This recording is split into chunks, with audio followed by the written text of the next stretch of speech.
Yo, what's up, guys? It's your boy Kintek again. I'm back again on your screens with another Drupal's content. In today's episode, I'm gonna be a little bit controversial, and the topic is stop trading support and resistance. If you really want to make it in forex market, stop trading support and resistance. If you really want to make it in this market. I know by now you are probably asking yourself these questions. Why is Kintek asking me not to buy at support and sell at resistance?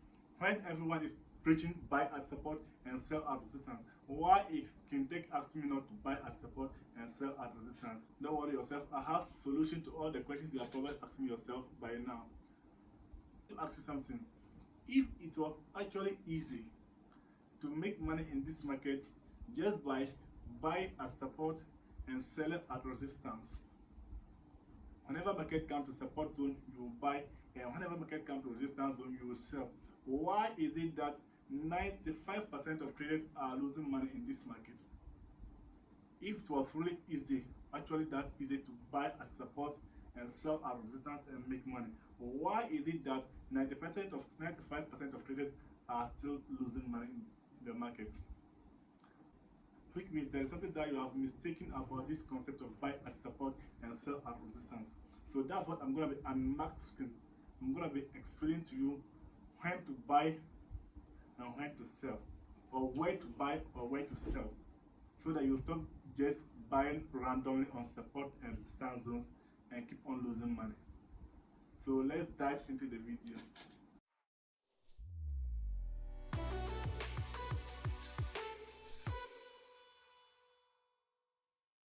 Alright guys, the problem is in forex markets, buyers are strong at support zones and sellers are strong at resistance zones. The support zones or demand zones are zones for buyers, are home for buyers, and the resistance zones or supply zones are home for sellers, where sellers are very strong.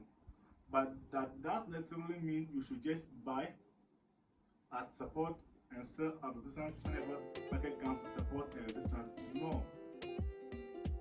You don't just buy or sell because market has come to support or resistance zone.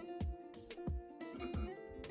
There are a lot of key factors, things that you have to take into consideration before buying at support or sell at resistance. Whenever market comes to support zone, you must look out to some key factors. Or whenever market comes to a resistance zone, you must look for some key factors before you then take your trade. If you really want to stay long in this market and you want to be a profitable trader, stop buying at support zones and sell at resistance zones just because market has come to those zones. You understand? So the idea of support and resistance, what is support and what is resistance? Many beginners don't even understand what support is and what resistance is. Support zone is any area in the market, any potential area in the market. Support and resistance zones are any potential areas in the market where price has traded up to, or where price has reached and is not able to trade above or trade below that point, and has where market has reached and is not able to trade above or below those points, but has decided to reverse at that area or at that point in the market. For instance, when market is dropping, it means that sellers are in control of the market. When market is dropping, it means that sellers are in control of the market, which means that the selling momentum is dropping prices, is pushing the market down. The sentiment is in downtrend. Why? Because there are more sellers than buyers in the market.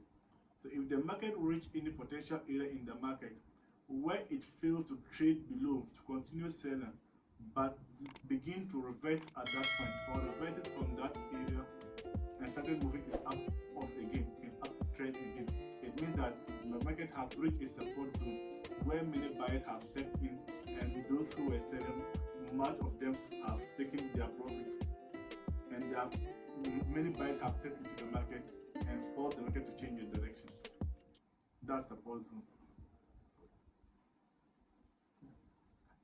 And whenever market is buying, market is pushing up, it means that buyers are in control of the market. So any place that the market rate is not able to trade above that point and have begun or have decided to reverse from that point, it means that sellers have entered the market. They are resisting or at higher prices in the market. So that's why they are pushing the market down again. Which means at that point, more sales have been initiated, have been put into the market than buys. You understand? So that's how we find support and resistance. So you don't have to wait for the market to test a particular place 3 times or 4 times before you can now qualify it. Can now be qualified as support or resistance zone. No. The more market tested a zone, the more market tests a zone, it weakens that zone. There's a high chance of market being broken or trading below that zone. So what we are going to be doing is that after when you understand what support and resistance is really about, then let's now come to how do we trade support and resistance. Do we just trade support and resistance just because market has come to support zones and resistance zones? No. In order to trade support and resistance, as I'm doing each and every day in my trading analysis, you must have other confluences or reasons that are backing up your actions, your reasons for entering that trade, for buying at support and selling at resistance. You must have other confluences or other key factors that are backing your point up for doing that, for buying or selling. And there are many factors or there are many things that we can look up to before buying or selling at support and resistance zones, depending on your strategy, depending on the strategy in which you are using. To me, as a day trader, and some always say price action trader, I'm trading support and resistance. How I trade it is, when market is coming to that zone, these are the key factors that I'm looking at.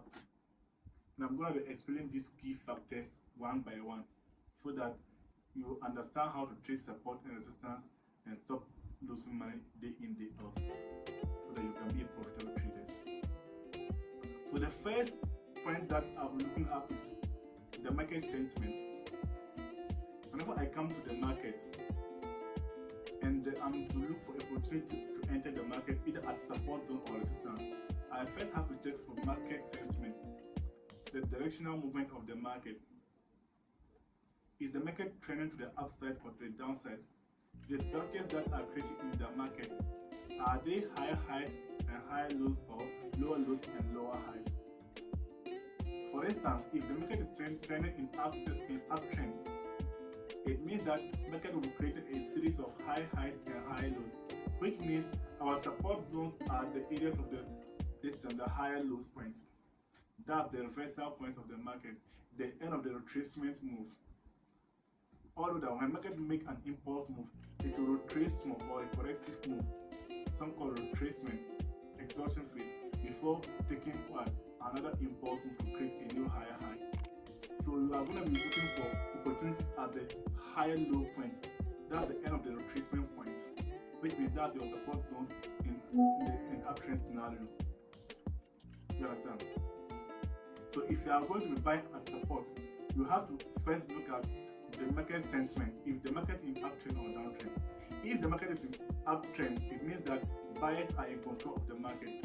There are more buyers than sellers in the market at that moment, which means you are going to be going with the buyers direction or positions.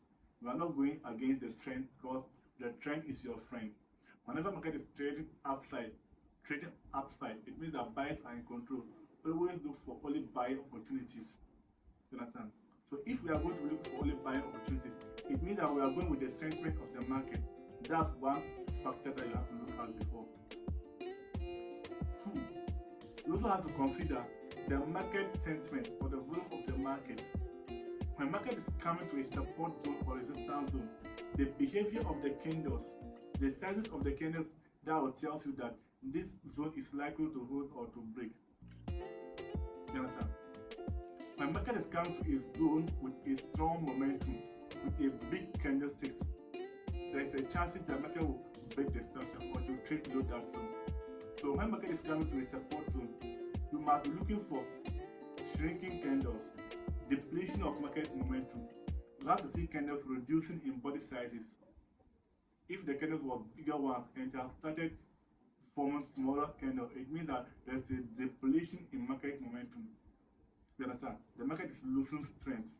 So it's either many people are taking their profit on sales positions or many buyers have stepped into the market. After searching for the sentiment of the market, which is the directional movement of the market, you look for what? The market's momentum. When market is approaching the structure or the zone, what is the behavior of the candles?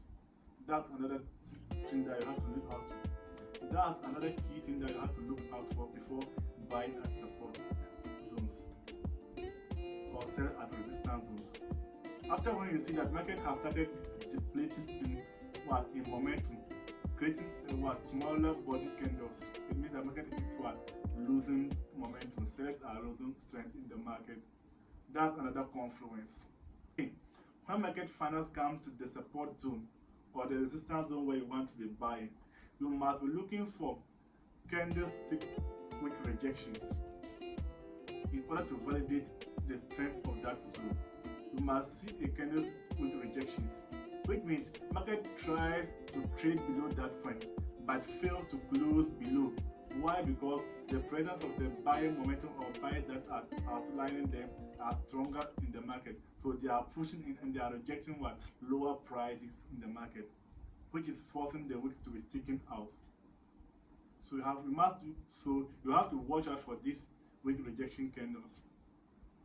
After when you see this wick rejection candle, you then wait for what? After when you see this wick rejection candle, you now wait for formation of momentum candles, which means buyers have stepped into the market or buyers have announced their presence into the market.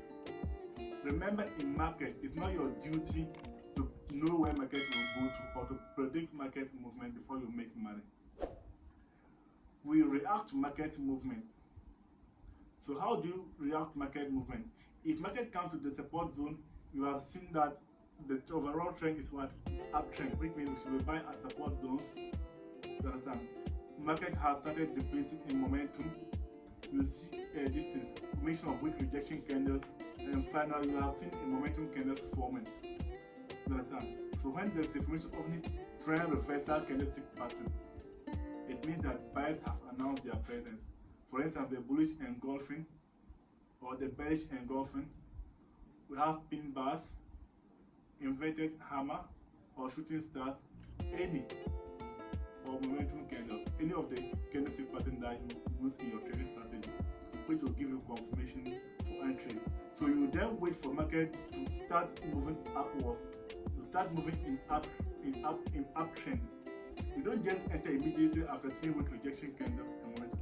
Weak rejection candles. You have to wait for market to take a lead. If you then react to the market this behavior or what market is doing. If market actually begins to rise up, it means that it is giving you a confirmation for buys, you understand, or sells. I hope I'm clear.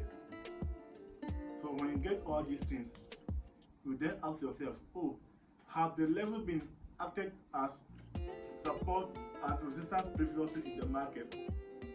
If it has acted as if the level has actually acted as resistance previously in the market and now acting as support, or it has acted as support previously and now acting as resistance, it also adds more confluences, because many breakout and retest traders will be waiting for market to come back for a test before they trade. Plus support and resistance traders, or if you are someone who is using indicators, maybe at that point it might be a bounce of moving average or any indicator that you are using. That's another confluence. Or we can even have intersection of trend line and moving average or trend line crossing a support zone at that point. That's another confluence. So you see we have about more than 6 confluences before you enter the trade. When you have all these information, it will increase the odds in your favor. You have high chances of winning. But remember, no matter how confluences that you have before taking a trade, There's nothing that guarantees that the trade will play out in your favor. You can never tell this trade is going to be a win or a lose trade. You can have 1,000 confluences, yet market will still disregard your analysis. But market doesn't care who you are. Market is the king. It moves in any direction that it wants. So just because you have 6 confluences or more than 3 confluences, doesn't mean that just because you have more confluences in your favor doesn't mean that you should expose your accounts to risks. No, don't over-risk your accounts or over-leverage your accounts. Trade with your plan. Risk something reasonable. If market actually plays out in your favor, that's good for you. But if market fails to trade in your favor, you come back again. So please stop trading support and resistance immediately when market comes to support or resistance zone. But otherwise, gather your confluences before taking an action. I believe this will be helpful to someone out there. I still have a lot of content to share with you guys. So please, if you haven't subscribed to my YouTube channel, please just consider clicking on the subscription button, turn on the bell notification icon, so whenever I have a beautiful content, you won't be left out. Remember, I have a Telegram community where I'm sharing free signals each and every day when there's an opportunity to my followers or my community members. You can join the Telegram community by clicking on the